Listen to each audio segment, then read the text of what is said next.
today. Today, we'll explore what Standard 3.2 means in practice, how RTOs can determine whether trainers and assessors are truly credentialed, current, and capable, and how professional development can contribute to meaningful improvement. We'll also touch on recent ASQA developments and practical compliance considerations affecting RTOs. Joining us is Catherine Hodgson, founder of Clued in Education, with more than 17 years of experience across education and VET, including senior RTO leadership, governance, and quality systems. Alongside Catherine is Ben Thakkar, founder and CEO of VET Resources and VET Advisory Group, bringing more than 15 years of experience in RTO compliance, audits, training, and education operations. And if your RTO is reviewing its resources, explore VET Resources Learning and Assessment Kits, RPL and LLD resources, e-learning, SCORM packages, and more. Selected resources are currently available with savings of up to 71%.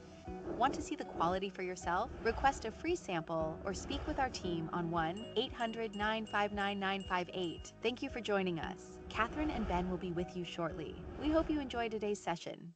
Welcome to the VET Resources monthly webinar series. We're delighted to have you joining us today. Today, we'll explore what Standard 3.2 means in practice, how RTOs can determine whether trainers and assessors are truly credentialed, current, and capable, and how professional development can contribute to meaningful improvement. We'll also touch on recent ASQA developments and practical compliance considerations affecting RTOs. Joining us is Catherine Hodgson, founder of Clued in Education, with more than 17 years of experience across education and VET, including senior RTO leadership, governance, and quality systems. Alongside Catherine is Ben Thakkar, founder and CEO of VET Resources and VET Advisory Group, bringing more than 15 years of experience in RTO compliance, audits, training, and education operations. And if your RTO is reviewing its resources, explore VET Resources Learning and Assessment Kits, RPL and LLD resources, e-learning, SCORM packages, and more. Selected resources are currently available with savings of up to 71%.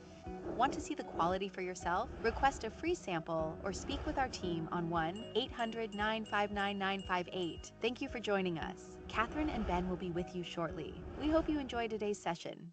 Welcome to the VET Resources monthly webinar series. We're delighted to have you joining us today. Today, we'll explore what Standard 3.2 means in practice, how RTOs can determine whether trainers and assessors are truly credentialed, current, and capable, and how professional development can contribute to meaningful improvement. We'll also touch on recent ASQA developments and practical compliance considerations affecting RTOs. Joining us is Catherine Hodgson, founder of Clued in Education, with more than 17 years of experience across education and VET, including senior RTO leadership, governance, and quality systems. Alongside Catherine is Ben Thakkar, founder and CEO of VET Resources and VET Advisory Group, bringing more than 15 years of experience in RTO compliance, audits, training, and education operations. And if your RTO is reviewing its resources, explore VET Resources Learning and Assessment Kits, RPL and LLD resources, e-learning, SCORM packages, and more. Selected resources are currently available with savings of up to 71%. Want to see the quality for yourself? Request a free sample or speak with our team on 1-800-959-958. Thank you for joining us. Catherine and Ben will be with you shortly. We hope you enjoy today's session.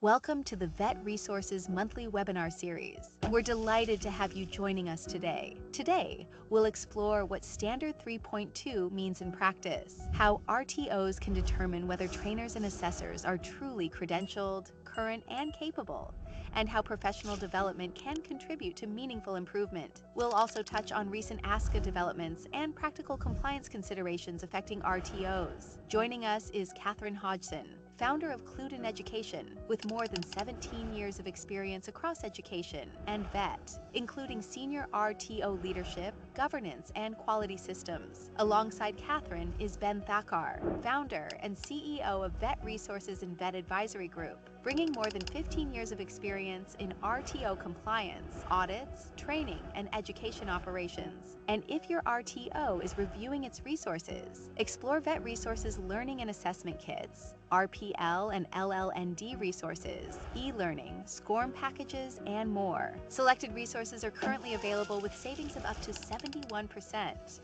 Want to see the quality for yourself? Request a free sample or speak with our team on 1-800-959-958. Thank you for joining us. Catherine and Ben will be with you shortly. We hope you enjoy today's session.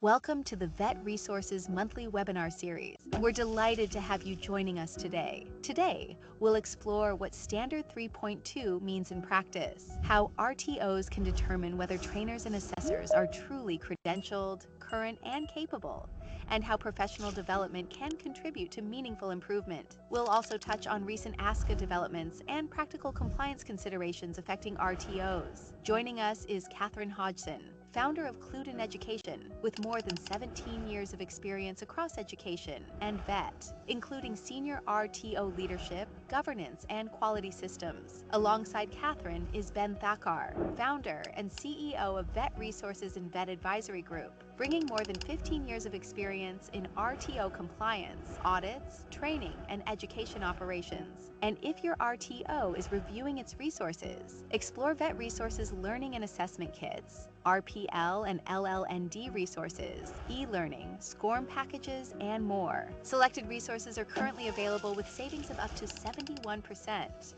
Want to see the quality for yourself? Request a free sample or speak with our team on 1-800-959-958. Thank you for joining us. Catherine and Ben will be with you shortly. We hope you enjoy today's session. Welcome to the Vet Resources monthly webinar series.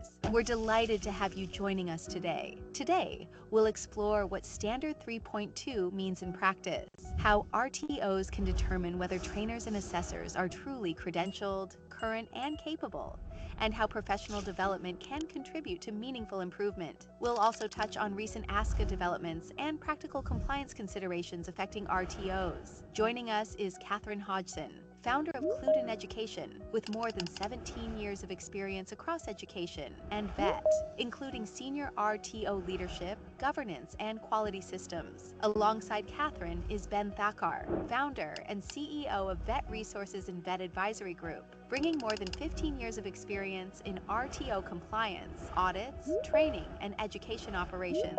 And if your RTO is reviewing its resources, explore Vet Resources Learning and Assessment Kits, RPL and LLND resources, e-learning, SCORM packages, and more. Selected resources are currently available with savings of up to 71%. Want to see the quality for yourself? Request a free sample or speak with our team on 1-800-959-958. Thank you for joining us. Catherine and Ben will be with you shortly. We hope you enjoy today's session. Good morning, everyone. Hello. Good morning, everyone, and very warm welcome to all of you today. I am Mahi, and this is my absolute pleasure to welcome you all on behalf of Vet Resources and Vet Advisory Group. And as usual, I would please request, first of all, to all of you, can you please turn on your cameras? We wanted to see your lovely faces. As I always say, the more faces I see, it feels better to, make a connection with you. So I'm giving you maybe a few seconds. If you can turn on your cameras and say hello to us. Please do so if you can. And anyway, even if you can't, that's fine as well. And once again, big thank you to all of you for joining us today. And it's very lovely to see some familiar faces. Lovely to see the familiar names as well. So very warm welcome to you all. As you all know, today's webinar is all about Standard 3.2 of SRTO 2025. More specifically, looking at whether your trainers and assessors are truly capable. It is really important topic because having qualification and certificate on file is one thing, but making sure our trainers and assessor continue to have the skills, knowledge, and capability to deliver quality training assessment is another. And that is exactly why what we are doing today. we have two experts who are going to throw some lights on this topic and explain us in more details. So first of all, we have Catherine Hodson with us today.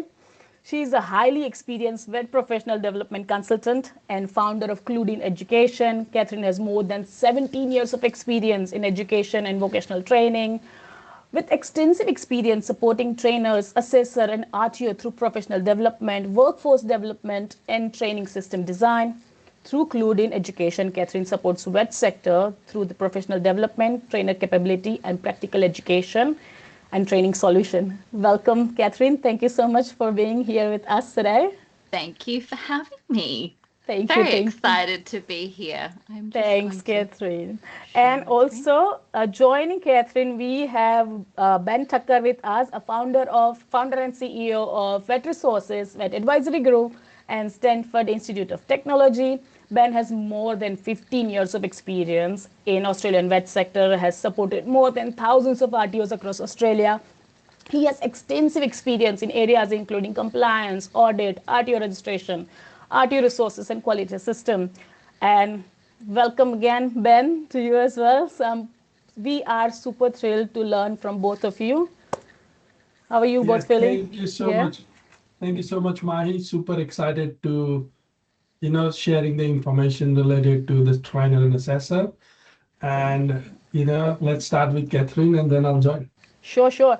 Before we start, also a few housekeeping notes. Your microphones will be muted throughout the session. If you have any question, feel free to put them in the chat box, and we will going to cover all the questions at the end of the session. And anything that we could not cover today, we'll make a video. Maybe Catherine will also going to make a video, and we will try to make sure that we can cover all those questions afterwards as well.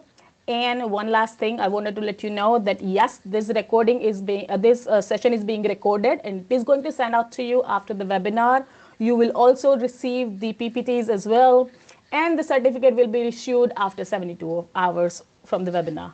So now I'll stop talking and I'll let you talk, Catherine.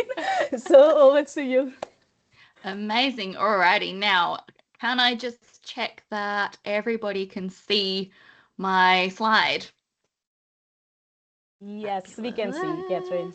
Wonderful. Okay, let me just make sure that I can see all of the bits and bobs I need to be able to see, because when I share it then moves everything on my screen, which is always lovely. Wonderful. Alrighty.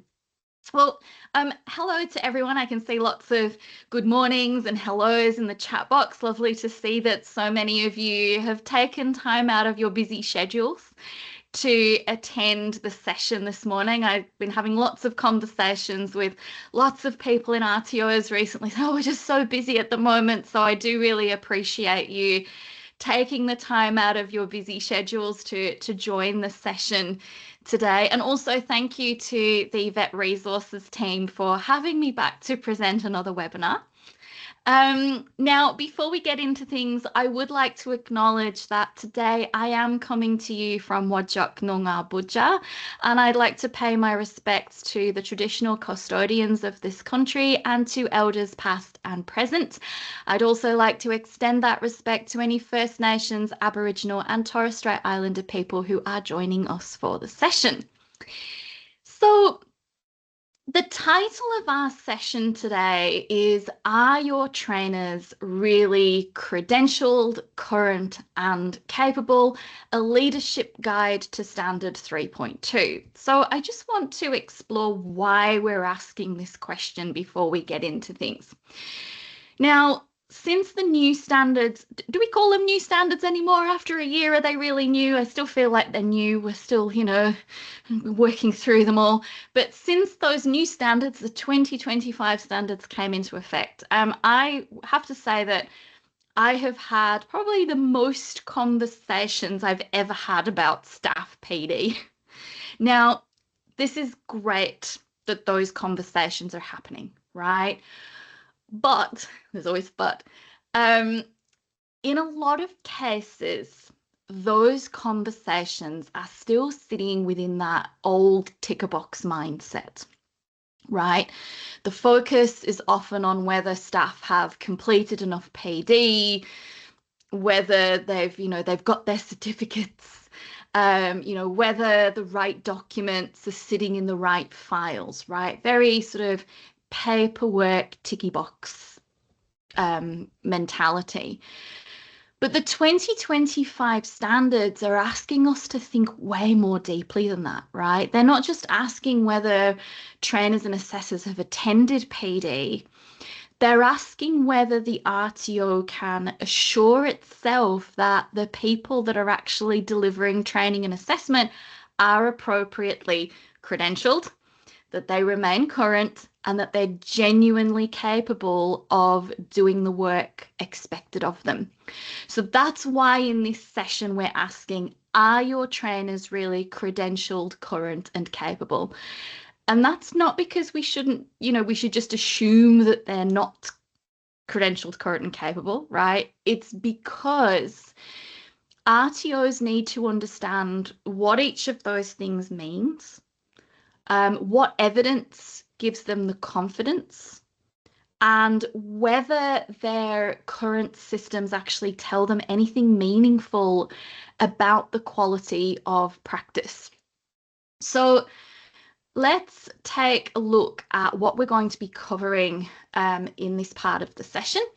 We'll be taking a look at what Standard 3.2 requires, how RTOs can verify that trainers and assessors remain current and capable, the role of continuing professional development, moving beyond simply collecting PD certificates, evaluating whether PD has improved training and assessment practices, and meaningful oversight of trainer capability within an RTO's broader self-assurance system.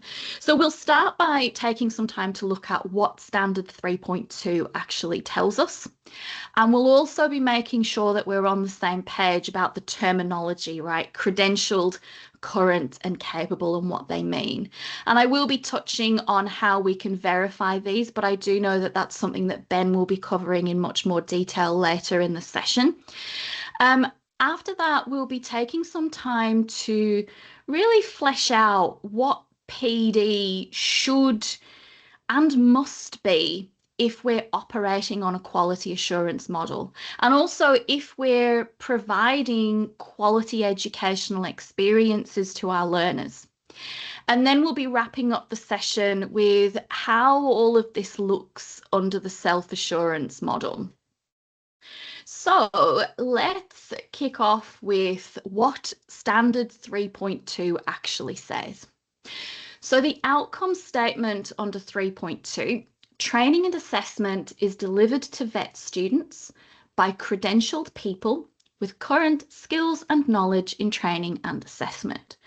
So we're going to take a look at what the performance indicators say under 3.2. So performance indicator A, training and assessment is only delivered by persons who hold the appropriate credentials for the delivery of training and assessment as specified in the credential policy. So essentially this means the right people must hold the right credentials, right? The RTO needs to check that every trainer and assessor holds the appropriate credential for the work that they're doing. It's not enough to just have a copy of a certificate. The RTO needs to verify it, and they need to make sure that the credential actually allows the person to perform their allocated role. Performance indicator B, where the credential policy permits a person to deliver any training or assessment under direction, the organisation has systems in place that ensure the person does not make assessment judgments and is delivering quality training and assessment. So people who are working under direction must be properly overseen, right? Where we have a situation where someone's permitted to deliver training or contribute to assessment under direction, and I will say contribute to assessment means being part of the assessment administration process. It's not actually, making those assessment judgments. In those instances, the RTO must have appropriate supervision and quality checks in place, right? That person must not be making assessment judgments. And the RTO also needs to make sure that all of the training and assessment that they contribute to is still high quality.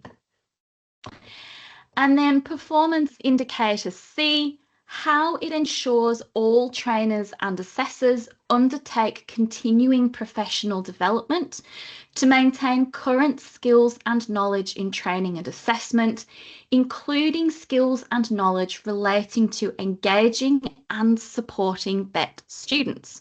So trainers and assessors must continue developing their practice, right? Holding a credential is only the starting point. Okay, I often say that, when we're talking about the credential, we're usually talking about the Cert 4 TAE, right?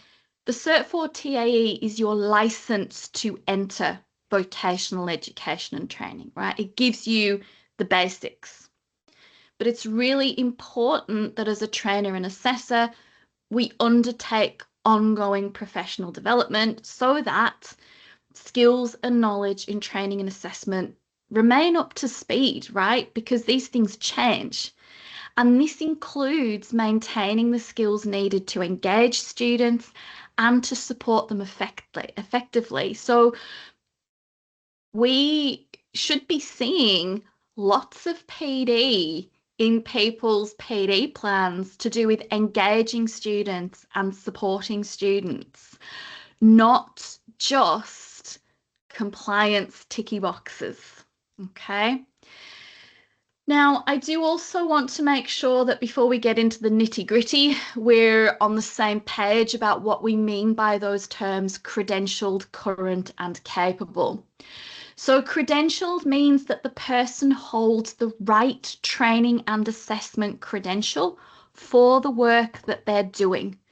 Now, in terms of the verification of this, RTOs shouldn't just be accepting a copy of the certificate as proof of the credential, right? We should be seeing authenticated USI vet transcripts, right? The RTO should be checking that the credential was issued by an appropriately registered provider. The RTO also needs to keep a record of how and when the credential was verified, as well as a copy of the evidence used to do this. Now, I know that Ben's going to be going into this in much more detail later in the session, so stay tuned for that one. Current means that the person's training and assessment knowledge and skills are up to date. And capable means that the person can apply their knowledge and skills effectively in their actual training and assessment practice. So, what has CPD actually got to do with all of this? Now, CPD is how trainers and assessors continue to build and maintain their training and assessment knowledge and skills after they've gained their initial credential, right? A credential tells us that a person has met the requirements of a qualification at a particular point in time. CPD helps them to keep learning as things like training practices, assessment expectations, technology, and student needs change. Now, I first entered the vet sector about 13 years ago now. Now, in that time, training practices, assessment expectations, technology, student needs, so many things have changed since I first entered the vet sector. Now, I might be credentialed, but if I'm not current and capable in those recent, those newer, those changes, those expectations that are different, then I can't possibly do my job properly, can I?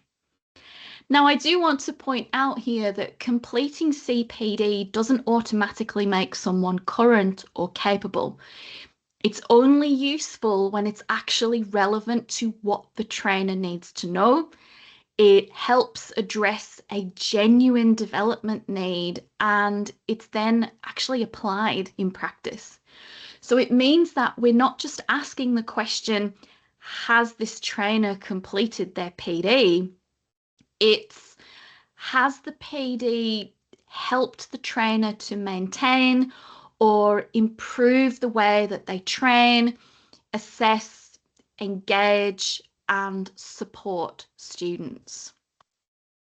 So I'm going to tell you a little story now. So this is Stan. Now, Stan is a commercial cookery trainer. He's a qualified chef and he has about 20 years of experience working as a chef, including a number of years as an executive chef, right? He completed his Cert 4 TAE about 6 months ago, and he's been working part-time as a trainer and assessor of Cert 3 commercial cookery. Now, his student cohort is made up of international students, most of whom don't speak English as their first language. Now, Stan has been finding it particularly challenging to support his students when they don't understand some of the terminology that's used in cookery, right? Especially when it all gets mixed up with the French, right? Anybody that deals with commercial cookery or those hospitality courses, we're not just dealing with English, we're also dealing with French terminology. And that can be something that's challenging for native English speakers, not just, not just when we're dealing with people who speak English as an additional language, right? So he's finding that there are lots of challenges to do with students, grasping what is meant by a lot of the technical terminology that's used. Now, he's found a few situations, there's been a few situations where students have actually done things in the kitchen that aren't safe because they haven't fully understood the explanation. So Stan's really worried about this. So he goes to his training manager, asks the training manager for some support, but the training manager just says, oh, look, don't worry about it. It's normal with this cohort, right? They'll get the hang of it eventually.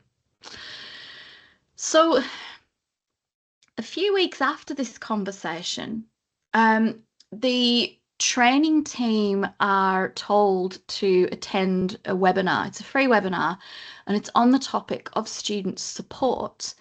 Now, Stan's really happy about this because he really wants to find out more about what he can do to actually support his students. But unfortunately, the webinar focuses almost entirely on policies, referral processes, and information that RTOs need to give their students. It explains where students can be referred when they need additional support, but it doesn't help Stan explain difficult terminology or check whether students have understood his instructions or adapt his training for students who speak English as an additional language. Now, Stan completes the webinar and he gets his certificate and it's added into his PD file, but nobody asks him whether the webinar addressed the support that he originally requested. Nobody discusses what he learnt, whether he can actually apply it in his training, or whether he needs further development. Now, from the RTO's perspective, Stan's completed professional development about student support. However, the problem that led him to ask for help in the first place hasn't been addressed, has it? His students are still struggling to understand important terminology, and there's still a safety risk. Now, the RTO can show that PD happened, but it can't show that the PD was relevant, that it improved Stan's practice, or that it's actually helped his students. Now, I want us to take a moment just to reflect on Stan's situation. And I'm going to ask you to think about two things. The first thing I want you to think about is, how would you feel if you were Stan? And secondly, what has actually been the impact of that PD? And I'm going to give us a minute or two to think about that. And if you would like to share your responses in the chat box, I'd really like to see where people's thinking is on this. How would you feel if you were Stan, and what has actually been the impact of that PD that he was asked to attend?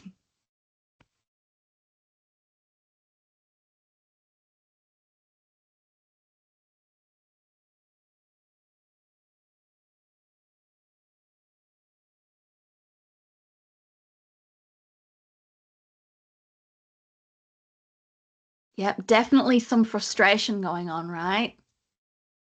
Might start thinking things like, why bother? Yeah, it's a waste of my time. Love the emojis that are coming through on this. Yeah, waste of time, effort, it's not useful for him. Yeah, impacts morale, doesn't it? When a staff member's asked for help and then they think they're getting that help and it doesn't actually help them to do their job. Yeah, tick a box. Yep, feeling overwhelmed. I really want to help my students, but I need help to help my students, and I'm not getting that help. Yeah. Okay. Now, I will say that as somebody who provides a lot of PD, I see these sorts of situations. I'm quite often on the receiving end of trainers like Stan who have sat through an awful lot of PD that wasn't very useful, and by the time I get to them, they're checked out. Oh yeah, here's another PD. Why am I here? I'm gonna sit at the back and have a nap, or play on my phone. And funnily enough, by the end of my sessions, I quite often get people say, "Oh, that was actually really good, and you made us do things." Great, that's actually my job. Now, coming back to Stan's story, this is where poorly targeted PD becomes much more than just being ineffective, right? It wastes both time and money. Now, that webinar may well have been free, but Stan's time wasn't. He spent time attending the session, right? And he was paid for that.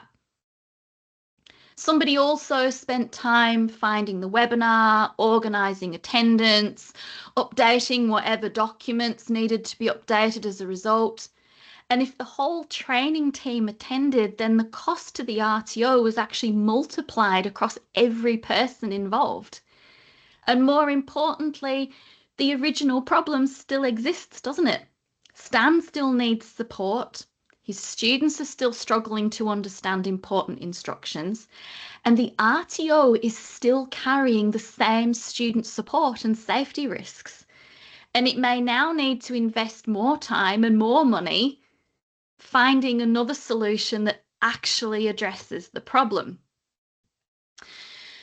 Now, PD needs to be respectful of people's time, right? Trainers shouldn't be sent to activities just because they're free, they're available, or they're loosely connected to the right topic, okay?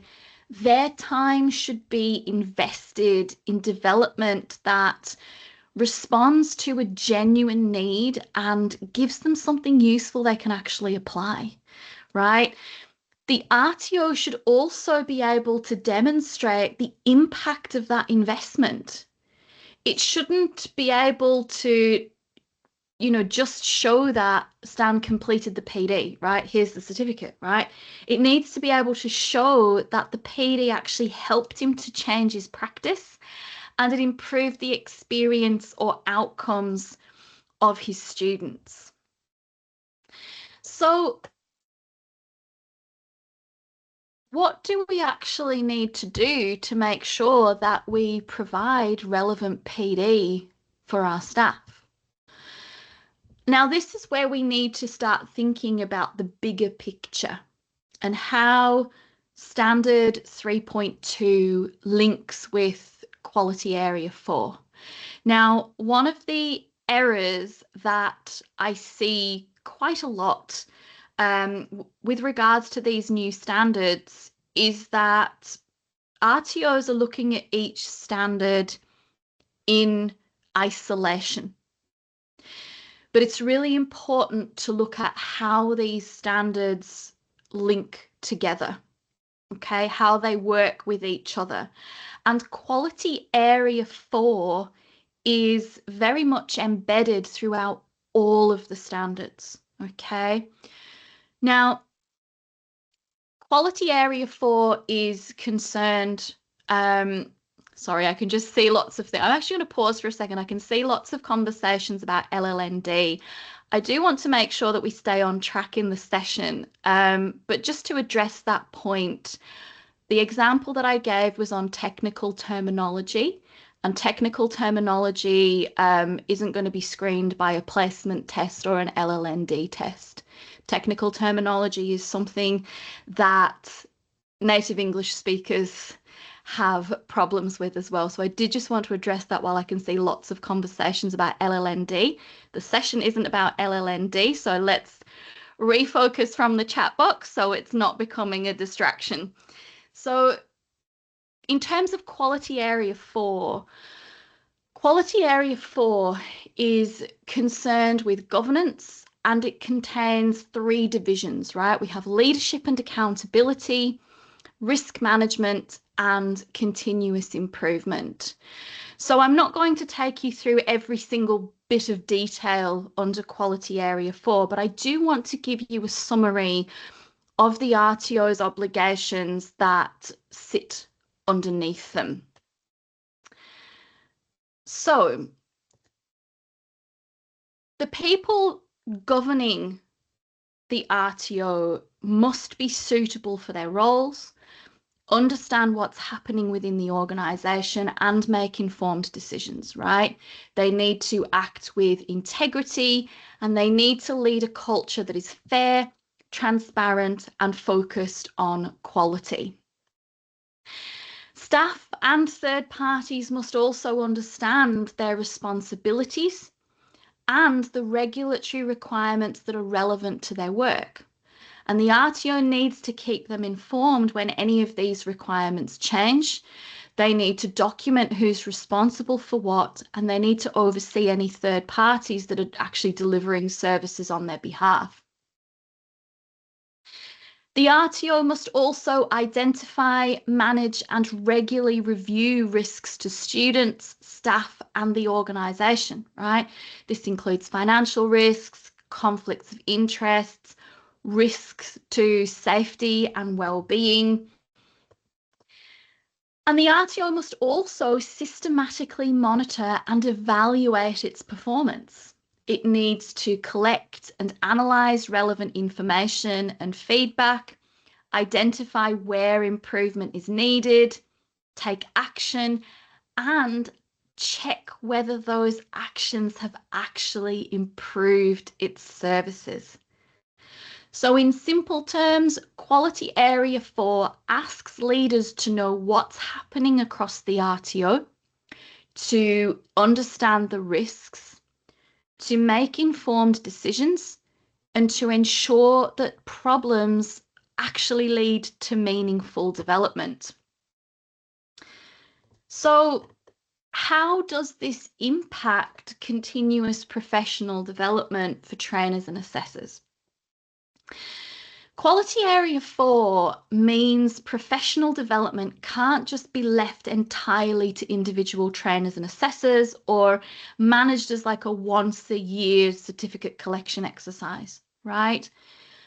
RTO leaders need to have meaningful oversight of how staff capability is being maintained and improved, right? Professional development should respond to identified risks and capability needs. Now, there's a variety of ways that these can be identified, and a lot of the time RTOs are already collecting that information, right?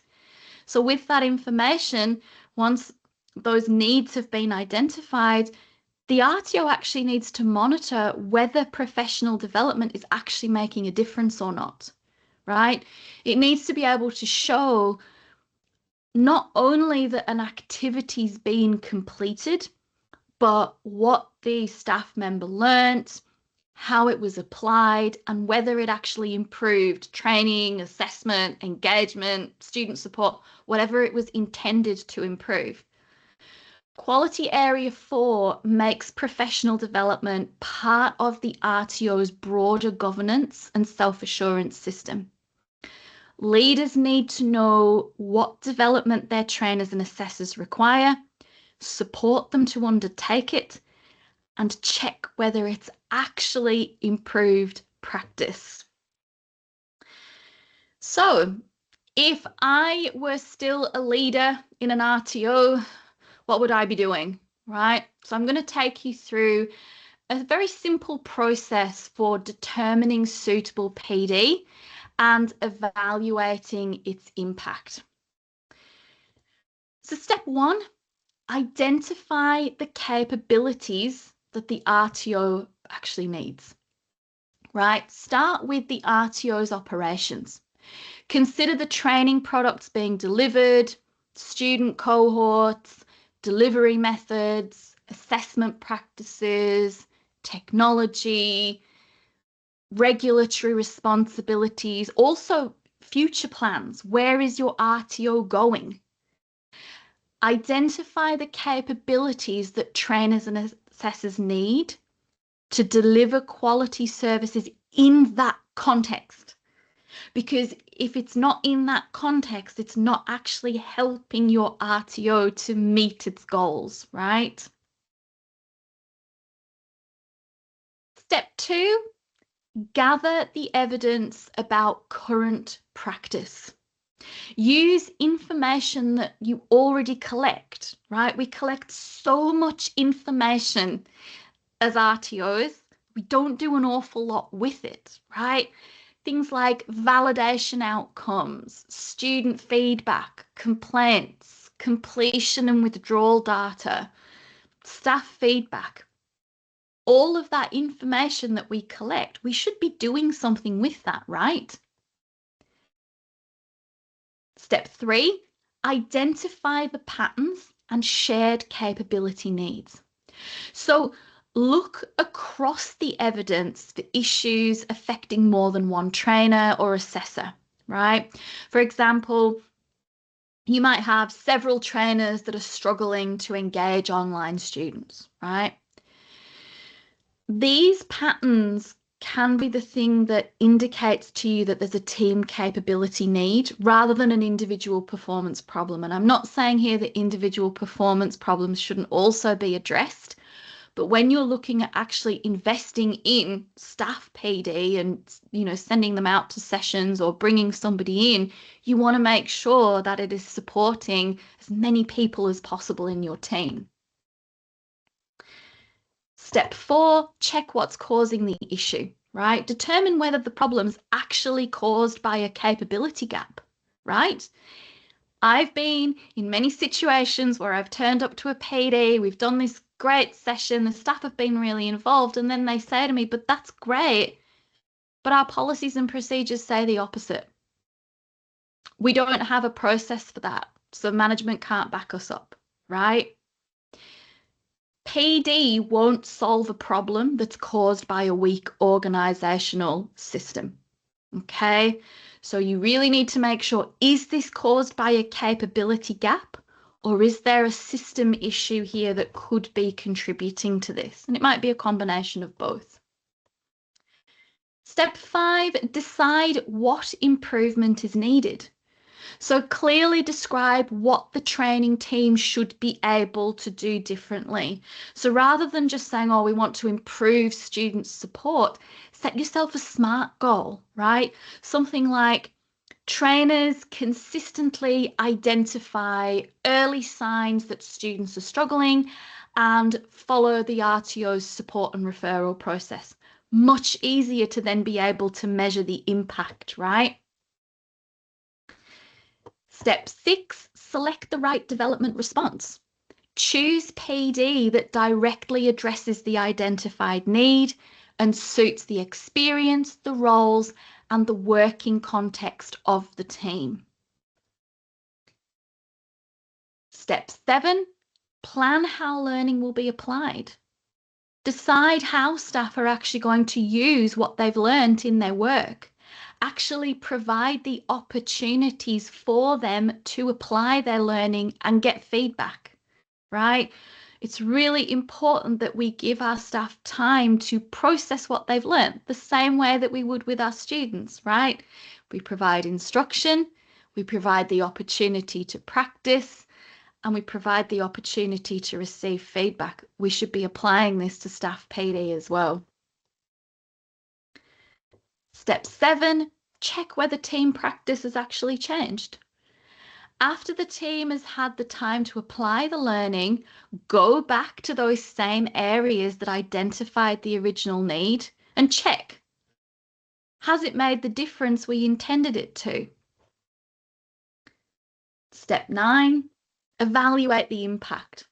Think about whether the change has actually improved the original issue, right? Look for patterns, look for things like, is there better student participation? Is there more consistent assessment judgments?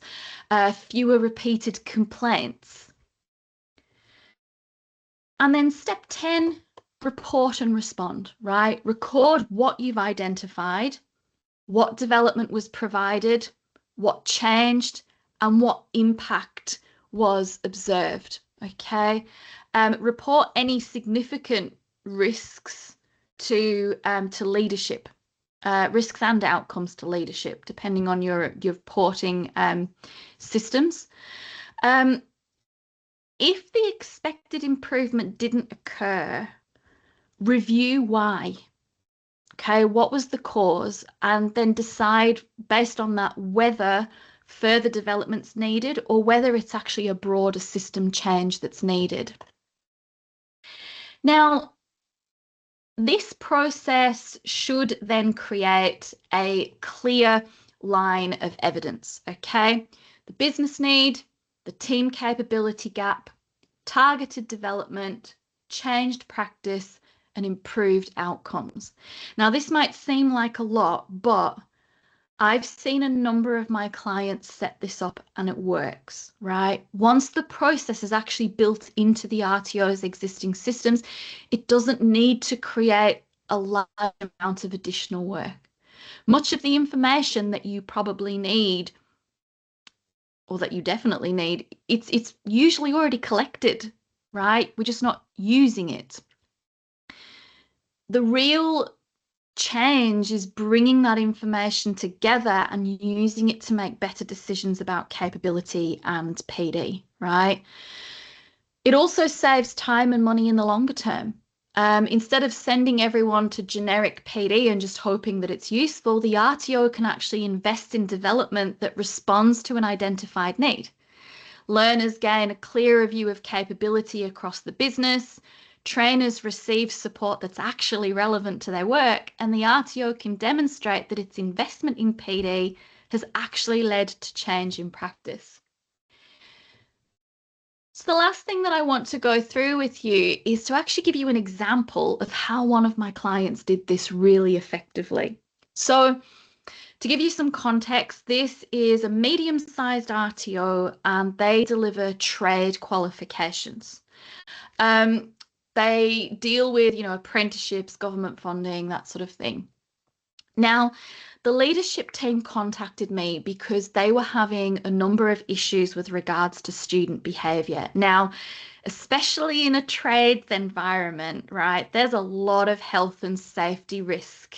So the behaviour, the challenging behaviour was really a concern for this RTO. So we had quite a lengthy chat about what was happening, and essentially the leadership team identified 3 main factors that were contributing to this situation. The first of those factors was the student cohort was changing, right? Before they'd had a lot of, mature age students, people upskilling, but now they were seeing a lot of school leavers, and they were also dealing with quite a number of at-risk young people. The second factor was that their training team was largely made up of relatively new trainers to the industry. And from memory, they had about 30-ish trainers on staff, and it was something like 17, 18 of them, it was over half anyway, that had been in the sector for less than 2 years. And now the leadership team had noticed a pattern that the less experienced staff were having more issues with student behaviour. Now, the more experienced staff were also having these issues, but it was definitely more prevalent with the less experienced staff. The RTO, this is the third factor.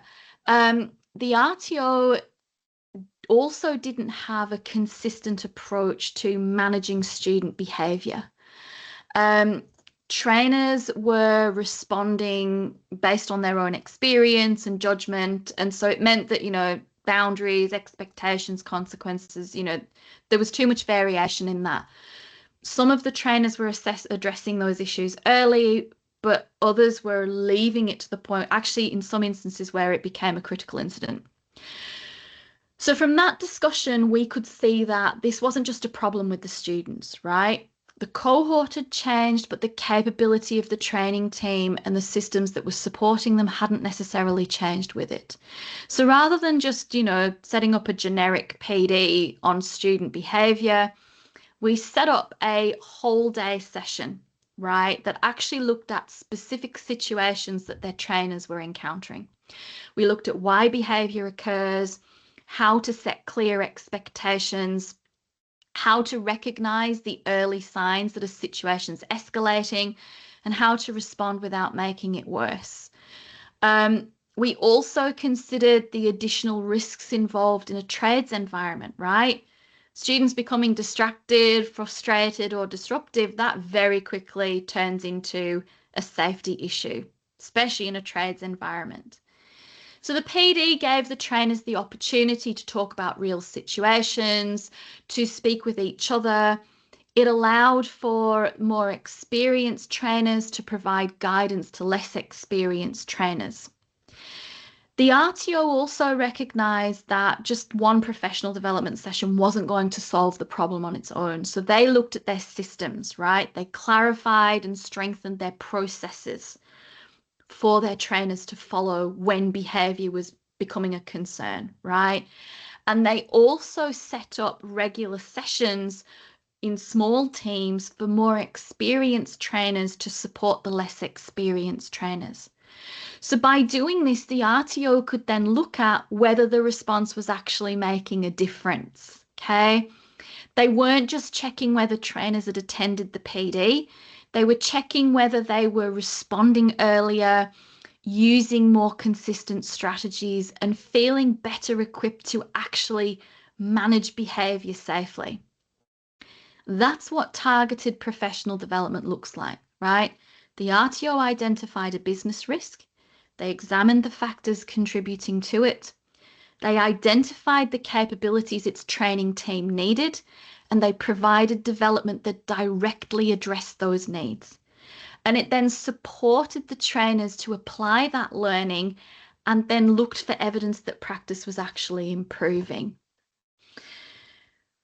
So I've talked a lot about how we need to actually be using our PDs and not just collecting certificates. So I'm going to send you off with a bit of homework before I hand over to Ben. So a bit of a reflection for you to take away from the session. Think about how professional development is currently managed in your RTO. How does your RTO decide what professional development trainers and assessors need? What information is used to identify capability gaps across the training team? Is PD selected because it addresses those gaps or because it's available, affordable, or easy to record? How do trainers and assessors apply what they've learnt? And how does the RTO know whether the PD has actually improved practice? And I'm not just satisfied with sending you away with a reflection, I'm also going to send you away with a challenge. And I want you to think about a recent PD that you got your staff to take part in. And I want you to think about what need was identified, why was this PD selected, what did the team learn, what changed in practice, and what evidence shows that it made a difference. Now, if you can't answer all 5 questions, it doesn't necessarily mean that the PD had no value, but it means that there's an opportunity to strengthen how your RTO selects, supports, and evaluates professional development. Okay, so your challenge is to identify one change that you can make to your current process so that the next PD activity isn't just a, completion recorded, right? It's applied and it's evaluated. And it helps to answer the question, how do I know that our trainers are really credentialed, current, and capable? So thank you very much for your attention to my part of the presentation. I hope that's been useful. I am going to hand over to Ben because I'm aware of the fact he's got lots of information to provide on this as well.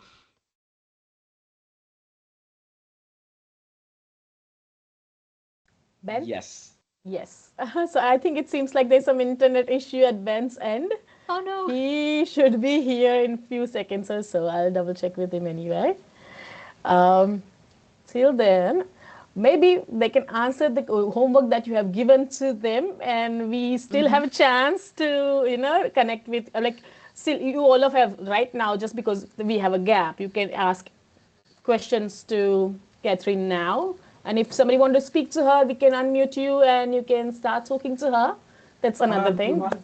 Oh, yes. It seems like Ben's here. I was live anyway. I was waiting for you to say, Mahi, something about it. But anyway, that's all good. All right, perfect. I'm glad Okay. you were hiding, Ben. I couldn't see you. Okay, so first of all, yeah, Catherine, thank you for the amazing session. I think there's so many things to learn from it. And personally, I think when I'm talking to lots of RTOs and lots of people about it, yes, we do attend the PD session. Yes, we do learn from it. But what I think the missing gap is how we use that information and put it into action, and then measure that, are we improving in the area? So I think that's something which I take it personally and say, okay, we need to improve in those things. But thank you for all the amazing information. I'm super excited to discuss about today's session. Yes, we all know the standard now, almost a year. We all know that the trainer's requirement. What I'm bringing different today is the recent audit experience from last 6 to 8 months, and what we have seen in the approach of regulator, how they're reviewing the trainer documents and credentials and all those things. What are the additional steps that RTO needs to take to make sure they are safe and secure, and also being able to give all those information in the audit and confidently able to meet those requirements? Because you know that if your trainer is not going to meet the requirement, there are lots of bigger consequences, because then all the student being trained under that person is also under the question mark. You also need to reassess the student, and the certificate also being issued is also question mark. So the trainer and assessor is one of the most important aspect of the RTO operation. And that's what I'm going to bring it a different point of view and the experience that we have in the audit. And then we also give you a solution, how you prepare for it. So that give you an additional idea what is coming in your next audit and how you've been prepared as well. So let me just share my screen. Let me know when you're able to see the screen so I know that everything is okay. Ben, we cannot see you. If we can see you, that'll be even more better. No, You we can't can't see see me? the screen. No, we cannot. Yeah, we Sorry. cannot see your, I guess your camera is not open currently. Now I can see your screen. Okay, you able to see the camera? See me now? Yes, Yes, better. we can see you now. Thank you. Right. Perfect. Well, the camera maybe say I'm not looking that great today. Okay, good. You can see the screen? Perfect. Yes, then yes. So let's start that. In 25 minutes, I have lots to cover, so just let's kick into it. So we'll discuss about the latest update from ASQA. We discuss about some numbers. We'll discuss about the legislation that Kathleen is also covered, so I'll briefly cover that part. The reality of the audit, what are the experience that we have? Myth versus reality. The solution, and what are the PDs and the future related to AI governance we need to have in the trainer. And we have a small quiz, 3 questions, which we want to see that just a bit more interactivity and see whatever we learn through, we understand and put it into action so that we learn something. Okay, so quickly, ASQA update, responsible use of AI. So AI principle in VET now is all finalized, before was draft. So I think we have covered the whole session on it, so we can go through that, but I'll just quickly cover that. What AI use must remain transparent, ethical, and accountable. Human oversight remain essential, so make sure any judgment, any resource development, anything, the human is need to make the judgment. And also in the audit, you need to demonstrate that as well. Student privacy, data security, information management must be protected. So as we discussed in the session, do not give the student private data to free AI tools, because they use for training purpose, and that information can be leaked as well.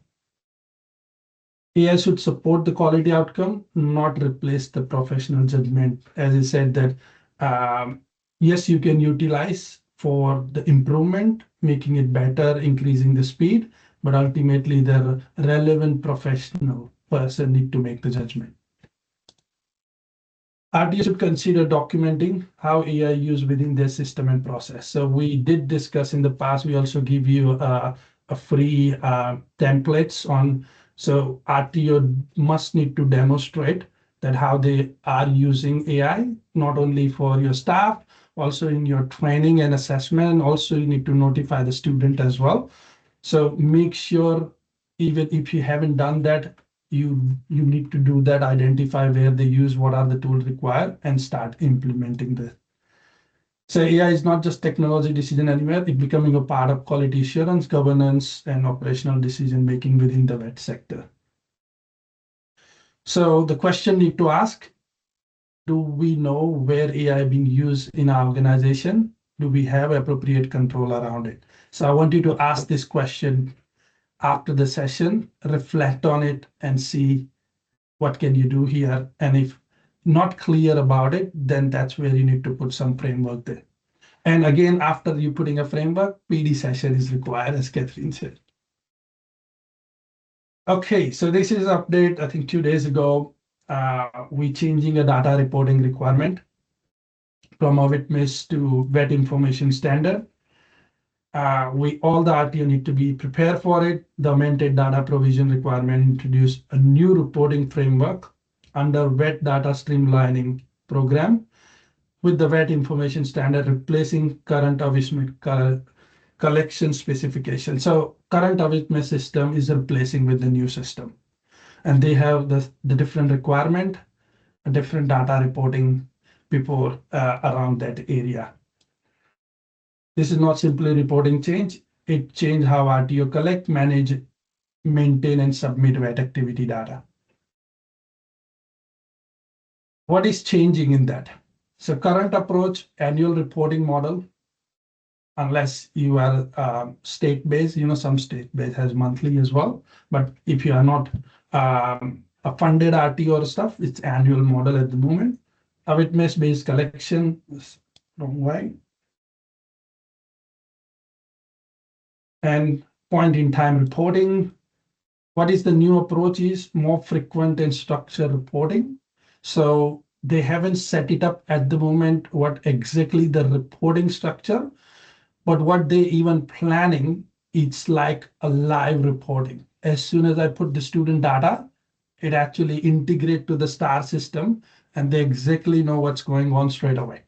So currently, where we need to submit data annually, they are planning that government or all the data body will be able to see in the live environment, or very frequent data submission. So that could be a monthly, that could be fortnightly, but they haven't decided yet. As soon as the information will come out, we'll get back to you. Maybe we'll have another webinar around that. But RTO need to understand that now there will be more frequent reporting. Event-based data approach, they will gonna collect much more data than before, stronger data quality requirement, new data element and validation rules. So all the SMS provider also need to update those rules as well, and greater focus on accurate, complete, and timely information. So these are the new approach that we will see.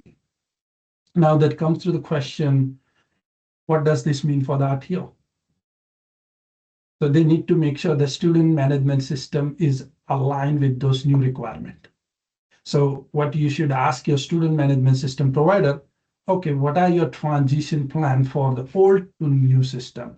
And how are we going to make sure? Because ultimately, yes, you need to make sure that you use the correct student management system who align with all the new requirements. Because ultimately, data reporting requirement lies on RTO. Data collection process. Are you capturing the right information at the enrollment? So yeah, we will send you a few link after this from NCVR. They have drafted some enrollment form and all those things as well. So we will share that as part of the process. Internal responsibility, who owns data accuracy? RTO need to have clear accountability, data collection, validation, reporting, and compliance monitoring. That leads to when this transition going to happen.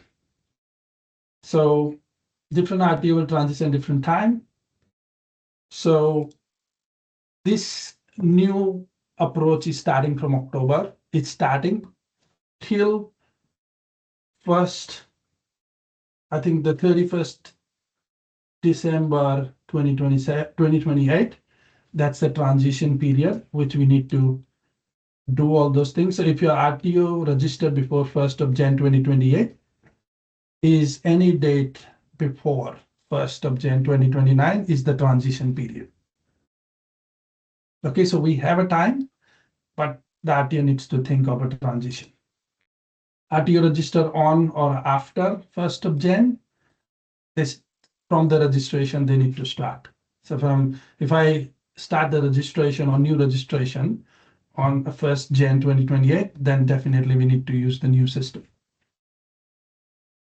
RTO with a state training arrangement, they will let us know, they will update, they will advise that what needs to be done in that case. So if an RTO has a funding in state with different funding, state has different requirement, so they haven't advised yet, so they will get back to us on what to do.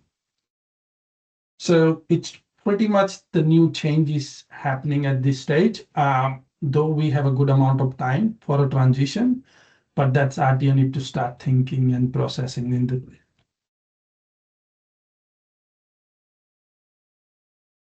What should RTO leader do now before transition? Speak with your SMS provider, as I said, understand your transition category, review current data collection process, identify gaps in the student record reporting workflow. And like I said, that was the end date. You can always transition before as well. So if you say, oh yes, my RTO is ready by end of 2027, you still have an option to use the new system as well. Assign internal ownership for data quality, start preparing before the deadline approach. So that's what we can do. The move to the wet information standard is not just an IT project, it's a business-wide compliance transition involving system, people, process, and governance. So like I said, you set the system and processes, then you need to train your people how to do it, then you need to test the system, and then you implement. So then that's the whole way. And also, as Catherine saying, we need to have the PDs relevant to that and then measure the outcome around that area as well.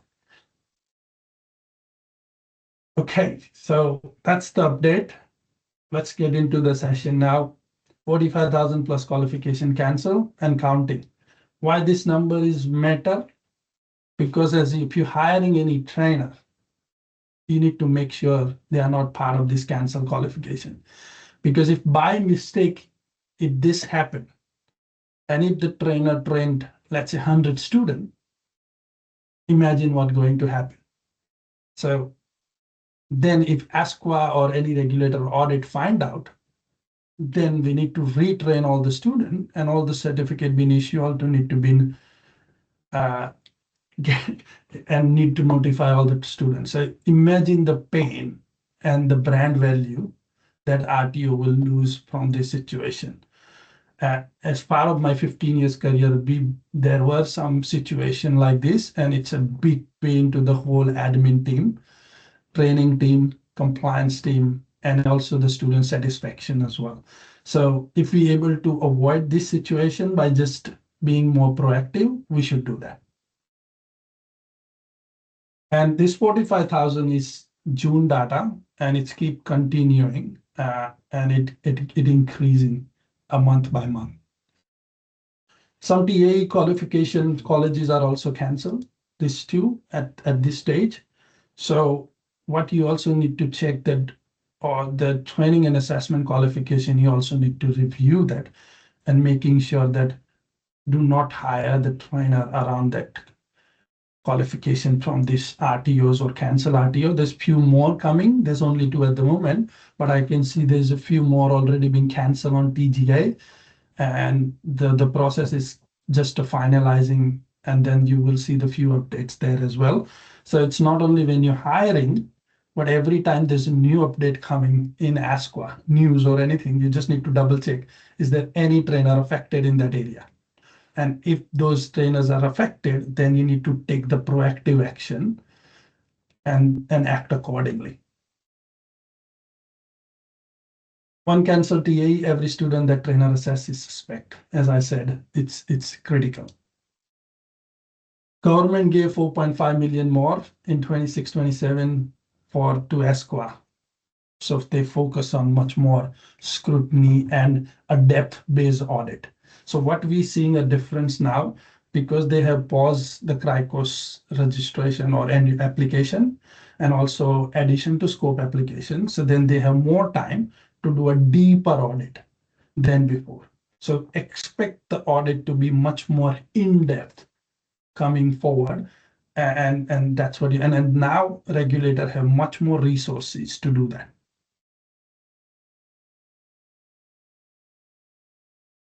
Okay, the law, I think it covered quickly. I think Catherine has covered this part as well. So valid TAE, verified, not cancelled. Vocation competency map unit by unit. So even if it's elective unit, we need to make sure we map. I think I see there's few questions around that. What if the trainer doesn't hold the exit unit and all this part? So the requirements say that we need to map the vocation competency, at least that level being delivered. So if I'm delivering Cert 3, I need to must hold at least Cert 3 or Cert 4 or diploma. And then I need to map the unit by unit. If I don't hold the exact unit, I can still see that is there any other relevant unit I have done. I can map those things, and also I can map with my currency and experience around that area as well. Industry currency, recent, relevant, ongoing evidence. So make sure, and this is the most important critical area which ASQA has identified, and also in their webinars from March, and I think one of in June as well, they flag this. The currency is the biggest area where they're seeing system-wide non-compliances or the gaps. And what we're seeing in the audits is that's where they're focusing more. They're validating each and every currency. And I'll cover up in the later slide what this means and how can RTO be prepared. Wet currency, continuous PD. I think Catherine covered a lot in depth about the PD, so I'll skip that part. Conflict of interest, that's something is standard 4.3 is what we're seeing in the audit, and now ASQA asking all the evidence that how do you make sure this trainer is not teaching somewhere else at the same time, or how do you make sure this aligning. So what needs to be done, I'll cover in the later slide as well. Fit and proper person, if that is relevant to that, we need to disclose that. AI governance in assessment. So again, it's how we assessing assessment by using AI. If we yes, how we training the trainers around that area. Okay, audit focus. They are verifying currency document directly with the employer. So what we're seeing is ASQA picking up the phone, calling up the employer who signed the currency letter, if that is the case, checking the ABN again, ASIC, and also see the website. What they also seeing that is this business is relevant to the currency being given? So I'll give you one of the example that in the audit, we identify that the currency being given for graduate diploma in learning, which is saying about education and the training. So they need to manage the training side of it. The letter was given with the company who is in real estate, and also the address is in the home address. And that company doesn't even have an employee. So how are they going to be a training manager around that area? So, and that identify, and they going in that depth, reviewing the website, reviewing all the records of this, and calling them, questioning them about all those area. So that's what we need to be ready around it. Asking, did you personally actually work here? Prove it. They might ask further evidence around that area as well. Rejecting letter from home offices with no business registration not around that area. Reject generic letter with no days, unclear information. So that leads to a question. How your RTO currently maintaining the trainer currency? What are the different ways that they are maintaining the currency? I would love to see if you can put it in a chat so we all can learn as well.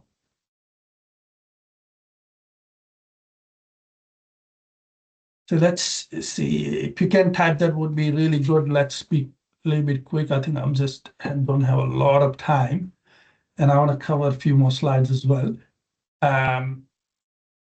Let's see if anyone else.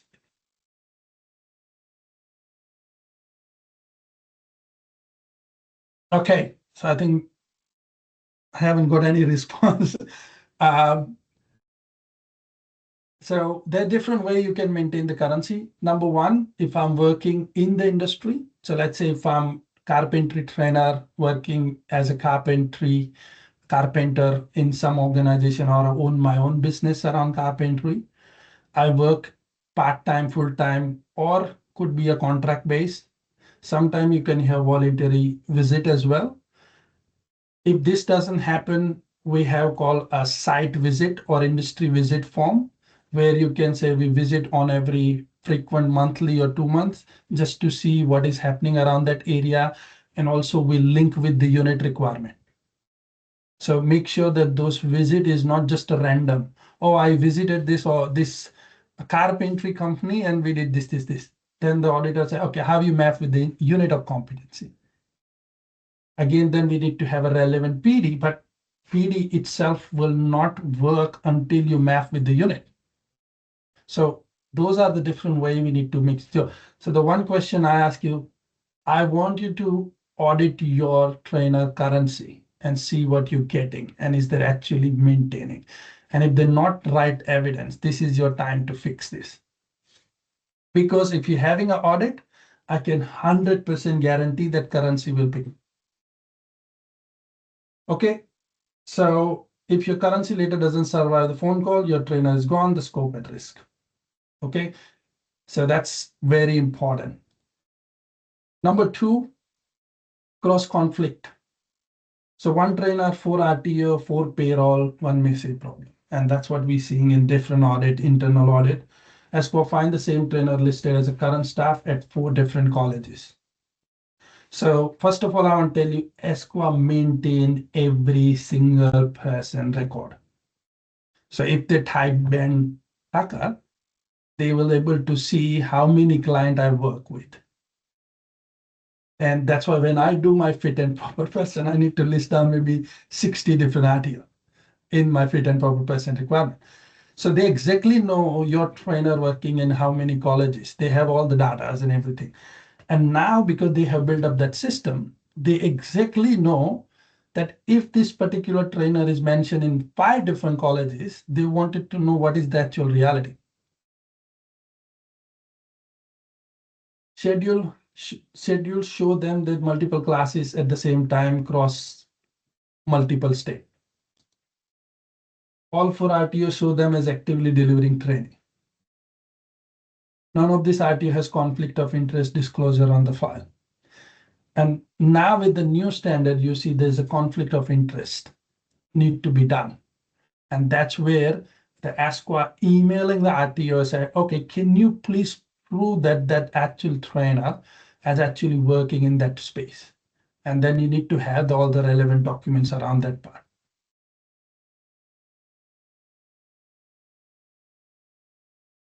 Okay.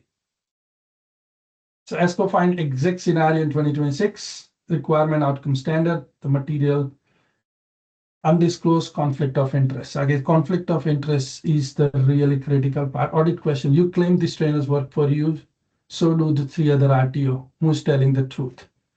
And in that case, they can go also deeper, say, okay, you saying this trainer is working 40 hours a week.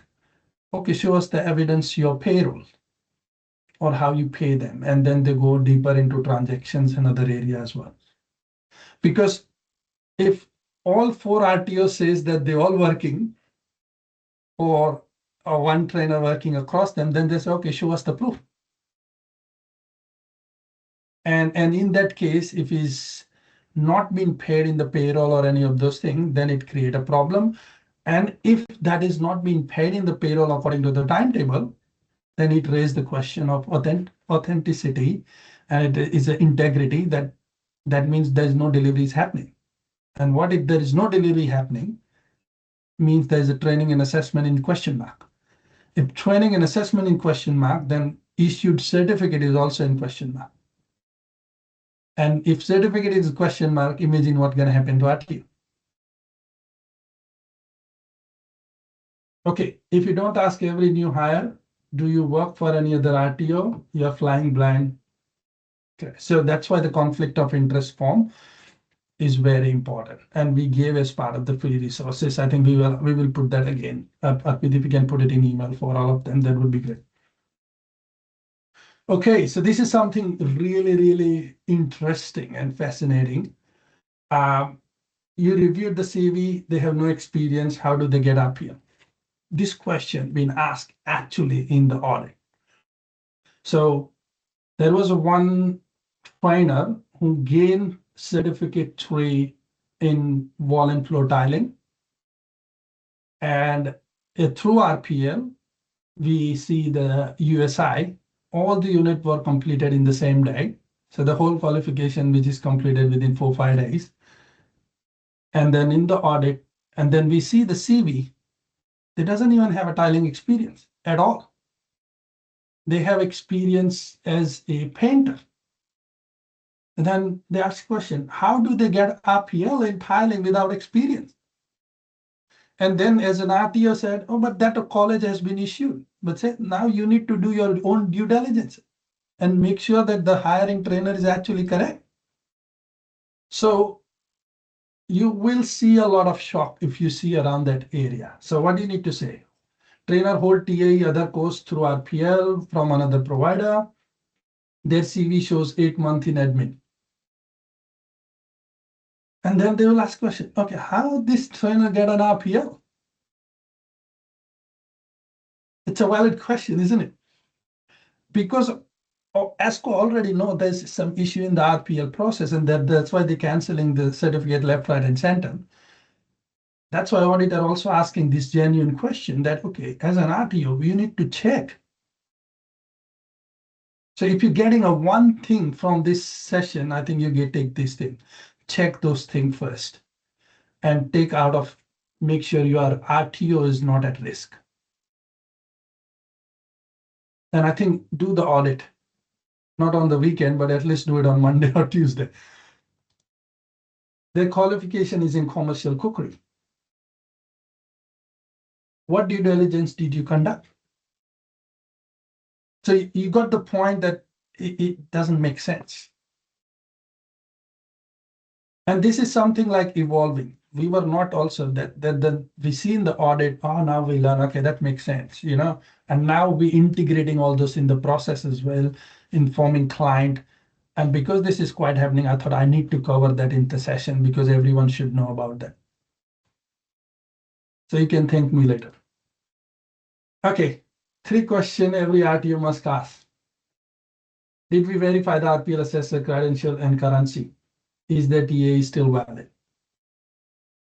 Do the trainer actual work history align with RPL outcome?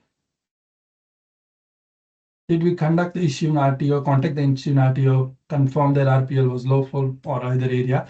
When you check the USI, sometimes dates doesn't make sense. If they're finishing each and every unit on the same day, it gives you indication that something is wrong here. And then that means you need to contact the RTO and see what's going on. And then you need to ask the question, okay, what is going on here? Okay, so you got the point. Make sure you check that. Myth versus reality. It is in the CV, it is enough. I can say that I'm an astronaut in the CV, but I'm not actually. So ask what is we need to show? We need to prove that. We need to show the evidence, whatever is written in the CV. A letter from colleague confirm currency. As I said, we need to make sure it survive all those questions that we ask. A home office letterhead is fine. Is anyone unverified business unacceptable? We check ASIC website, call those people, and not only calling them, asking the relevant question around that area as well. Currency from a different sector work must be aligned with the vocation competency area. One PD course 3 years ago covers it. Currency must be ongoing and recent, and also a PD as well. The RPL was done by another RTO, not our problem. You are responsible for verifying any qualification you accept. And that's why the self-assurance model in the new standard, that's where it fits in. And as a leader or as a training manager, that's what you need to make sure. My trainer works for the RTO, but I don't need to know. Again, undisclosed multiple conflict of interest breach. So make sure you do that part as well. How many of these myths are sitting in your trainer file right now? Check it out, do some audit. Maybe you check one or two, you get the idea. The solution. So verify TA, all the qualification, including USI transcript. Check RPL issue as we discussed. Verifying currency document and current PD. And as Catherine said, just not only attend the PD, see what improvement is happening. Mandate conflict of interest disclosure. Set expiry alert re-verification around that area. And that's why we will give you a free tool around that area that will help you. Verifying TA, all the qualification, as we discussed, check ASQA coincidence in spreadsheet, every qualification, every trainer, every time. And I would suggest maybe check every month, because every month something happening. Okay, contact issuing RTO directly, do not trust PDF. Lots of fraudulent qualification happen. If they in the same year, sometimes it doesn't in USI, so just make sure you have the relevant evidence around that area. Verify via trainer USI transcript, check the start date and end date, as I said. Cross-reference qualification date on the certificate with USI record. RPL due diligence, review the portfolio, verify the assessor for TA, or make sure this RPL has been actually hold up and you're able to answer the question in the audit. And again, the same thing, it's not only the audit.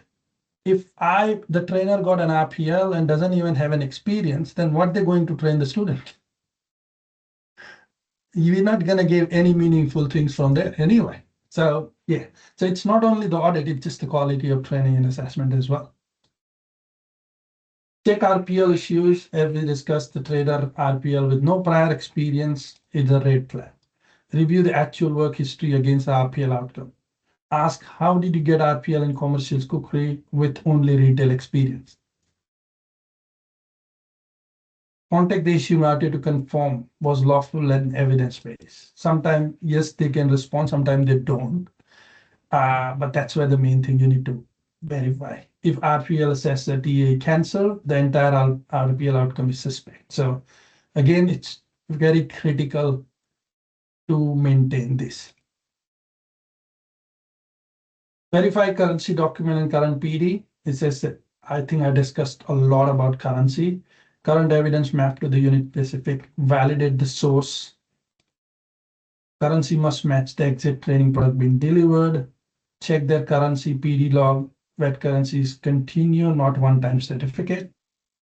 And verify PD include AI governance, assessment integrity, and modern training practice. Again, that because those new AI principles are in the place, which is affecting the training and assessment, your trainer also need to be trained around that area. Make sure you have a right PD on that. Because then ASQA say, how are you training your trainer and staff around that? Doc E, mandate conflict of interest, very important. Signed, dated before commencement, must include all other RTO engagement.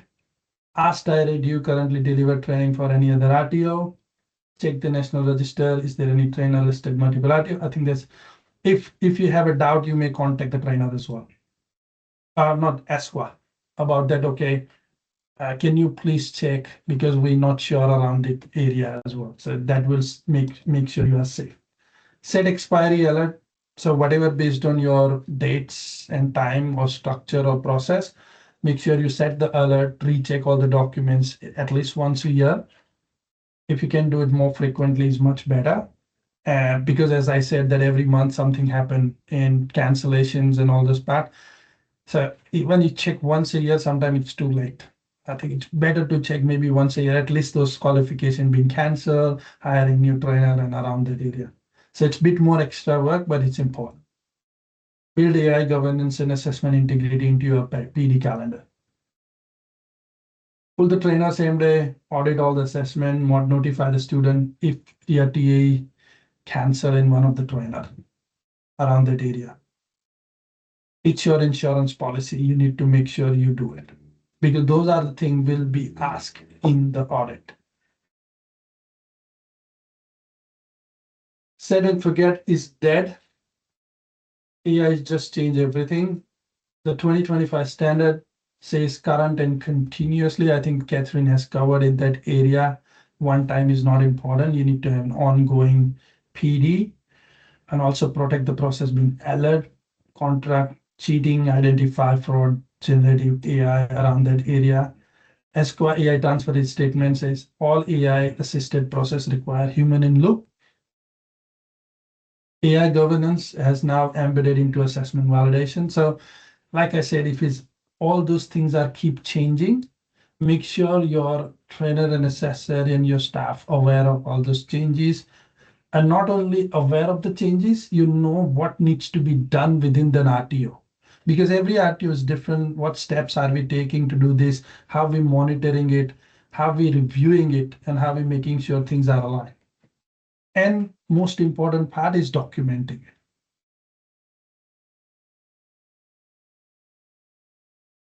Your trainer must demonstrate, as I said, the new generative AI and AI related PD. You must need to make sure you have it. Okay, that leads to a question. Only 5 minutes left, so I get 3 questions.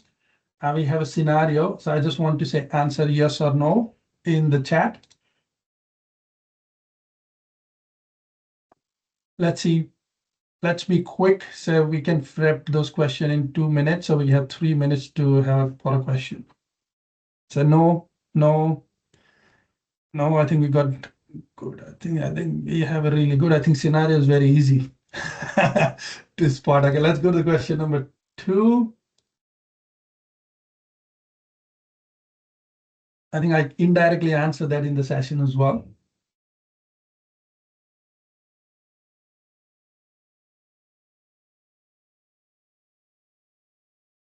Let's see any answer here. Yeah, we're getting all the no's. Yeah, great. Thank you all. I think at least we're verifying it. We understand this. Great. Thank you all for putting all this comment. Let's do the last one.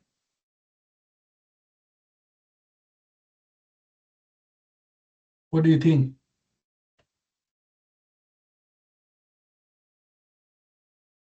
So I got first yes. Yes.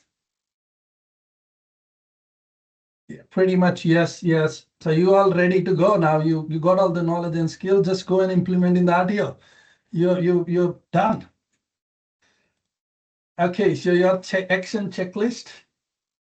Audit every trainer file this week. If you can't do this week, next week or week after, whenever you get time, but just do it.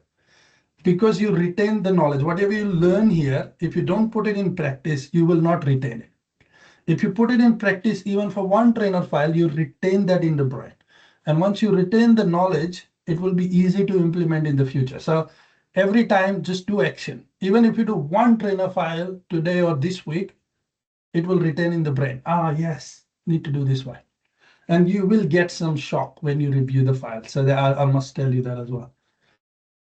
Pull every USI transcript, flag every RPL, as we discussed, ask every trainer, do you work for any other? Build AI governance into your PD calendar, set the expiry date. Like I said, every month, I would suggest you check cancellation and things. This is what the separate audio-rated RTO from deregistered one. Which one are you? Make a call. The close, we will give you a free trainer hire review checklist. Whatever I have discussed in the session, we have integrated into the checklist. So at least that you don't need to create a document. It has all those things. You can modify according to your RTO, but it has some starting point. So if you integrate that even in your current, so when you're reviewing a file, you can use that checklist. It will help you. And if you think it is helpful, please send us update that, okay, it gives us the motivation to create more and more document and give it to you for help. So we will email this to you. That's wrap up from my side. I just want to say thank you for your time. And like I said, it's a free webinar, but your time is not free. And we value your time, and we always try to bring and give all the best resources, information, because at the back end, the team working really, really hard to prepare all those things. So I just want to say thank you to the team. Thank you to Catherine. But we always make sure we not compromise. Even though it's a free webinar, we give our absolute best every single time. So just want to say thank you to all of you. Thank you, Ben. I know we don't have much time to take the questions. Look, but there is still one question. I think it says JD here. I'm not sure what your full name is. He still wanted to know, like, what he's saying is, you still haven't explained why freelance trainer working across multiple RTO on specific unit is a conflict of interest. So if anyone can answer, and then maybe we can take one more question and then we can end it. So please, this is like, okay. It seems like, yeah. So what I mean is, I said working with multiple RTO is not a problem unless it's not overlapping with your own timetable. And what I mean that as part of the conflict of interest requirement, you should know that the trainer works which day or which colleges. So you're making sure that it's aligning all well together. It's called the self-assurance, and it's a requirement of conflict of interest. Yes, as a trainer, sometimes you work, let's say, 1 day here, 2 day there, 3 day there. But let's say you are working 1 day, but what if RTO is showing there 2.5 day there? And then you're working other RTO. So you see from an ASQA point of view, you're working maybe 7 or 8 hours, but RTO using for 20 hours. Then other RTO is doing the same. And then ASQA got a picture that this trainer work 4 different RTOs. How on earth is going to be possible 80 hours or 90 hours a week or 100 hours a week? So that's what I meant in that situation. And that therefore you need to protect yourself in your RTO that, okay, we put them according to timetable, this 15 or 20 hours, this is the agreement, this is how we process, and this is what we do. And because a regulator already know this is happening across the board, you just need to be ready and you need to be prepared. That's what I mean. Maybe, sorry, we will cover one more question that was for Catherine. Sorry, I had like issue in my mic at the moment, but yeah. So the question which was a really interesting question. Let's say, because what she was asking basically was, if I'm not a subject matter expert that is being taught, as an RTO manager or a compliance person, how do they determine whether the trainer is actually delivering the training effectively and meeting the required standard? Like, what are the ways? Look, you're not expected to be a subject matter expert in all of the courses you deliver as an RTO leader. But if you have systems in place where you're verifying their experience, you are sending them out on regular industry currency, getting feedback from the employers that you're sending them out to do that industry currency, with, and being present in what's happening in the classrooms. There's a massive underuse in our sector of trainer observation. It only is used when there's a disciplinary process, and that's the wrong way to look at it.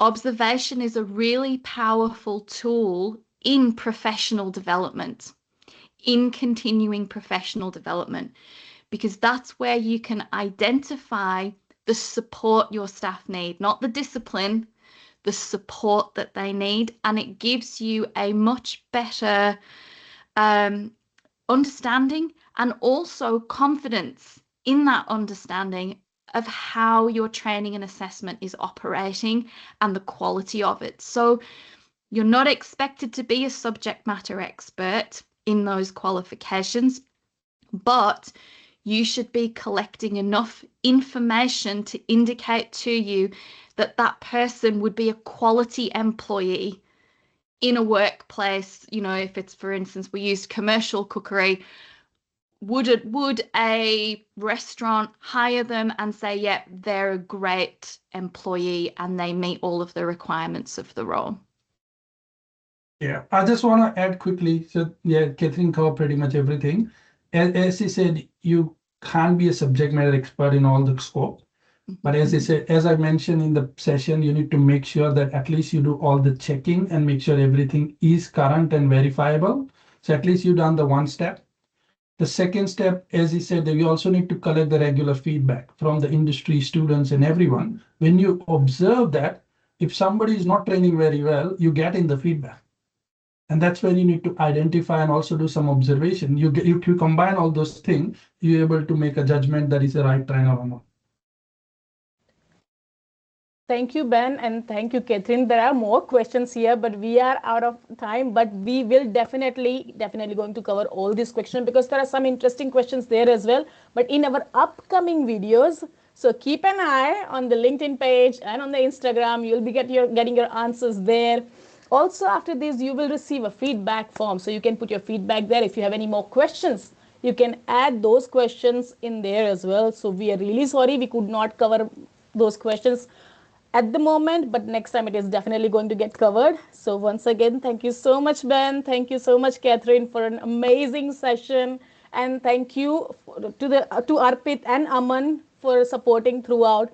And thank you to all of you to joining us today, because without you, this wouldn't have been happening. So thank you so much again. Once again, we'll see you next time on the 28th of August. The new webinar is coming. Make sure if you haven't registered, you register for that as well.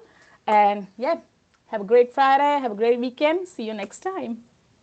Also, if you want to hear from Catherine more, Catherine has developed some really good e-learning PD courses. The link will be sent in the email and have also been sent in the message above. I'm resending it. You can definitely go through that as well. You can click on the link and you can see what courses Catherine provides. So we'll be looking forward to see you again. Thanks. Thank you all. See you next time. See you, Catherine. Bye.